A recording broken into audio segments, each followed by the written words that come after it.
to export.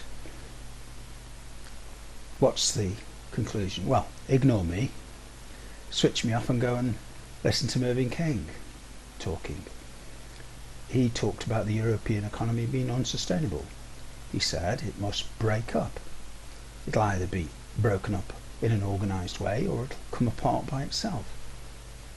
Either way, whether we are in the Euro or in the European Union, or we're out of it. Actually, if we were in the Euro, it'd be terrible. But if we were in the European Union and connected to it, we will be affected badly. If we have pulled out of it, we'll be affected. No escape. How will it affect us? Well, between 41 and 44% of our exports goes to Europe, and that's because it's difficult for us to trade with the rest of the world because of the tariff barriers and also the regulation barriers set up by the European Union. The problem with that is that the European economy is in decline. Nobody argues with that. The problem is as disposable income within the European Union declines, the population has less demand on goods, particularly luxury goods. Basic rule of economics. Some goods are financially inflexible, bread, things that you need. Some goods, very often things that are imported, are very flexible. People will simply stop buying them, will go for a cheaper local option. So what's our remedy? Well,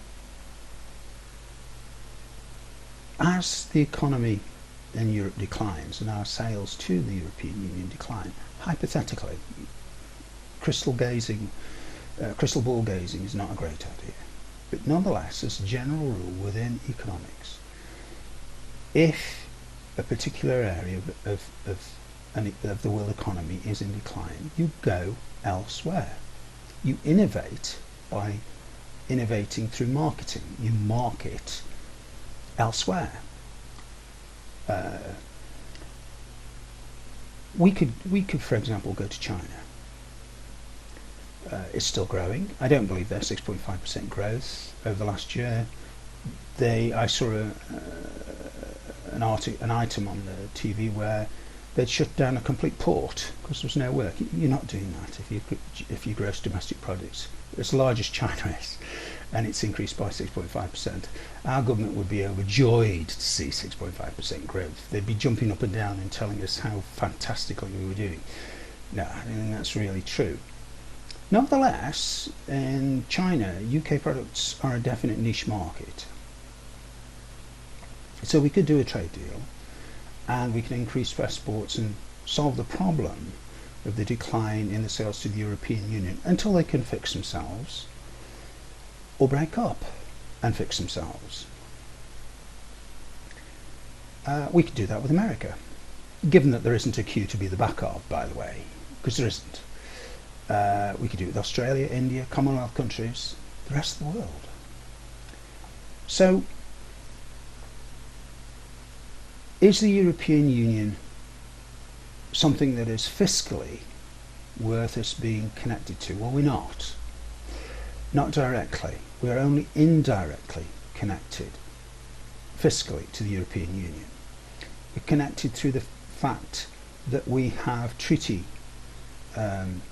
arrangements with them. The Maastricht Treaty, for example. There's also the European Constitution, which was relabeled as a treaty and put through. Also, we have financial arrangements whereby we pay into their bailout fund. We pay in to the European Union through, not just through the £350 million a week. On top of that is the fact that we run a fiscal deficit with them through trade. So we're actually paying in quite a lot of money into the European Union to keep it going. And my guess is that that's why people want us to stay, because we're keeping it going with the Germans. But frankly, you have to decide. I'm this old guy. I've got no children, no grandchildren. I couldn't care less. My children, either way, won't suffer because they don't exist. My grandchildren, therefore, don't exist. So whether we go or whether we stay is not going to burn my fingers too much. But yours and your children's, either way, are going to have some problems. There's no doubt about that. You're going to have problems. The question is, which is the least bad route? And in basic economics, you now have some information. Let's not call it facts. Too many facts flying around. But you've got some basic economics about fiscal control to help you to at least think about it in a sensible way. Thanks very much.